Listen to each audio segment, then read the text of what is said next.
Little Ganesha loved sweet modak cakes after a long day of helping travelers find their way. One evening he rode home on his mouse friend after a festival full of music and lamps. His belly was round and happy, and he stumbled on a root near the silver pond.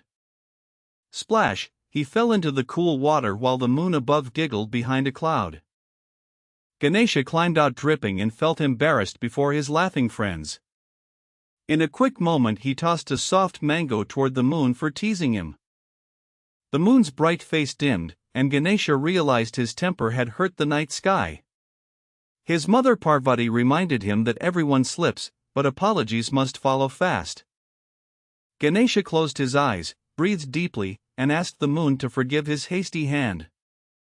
The moon forgave him and agreed to wax and wane so the world remembers to start again.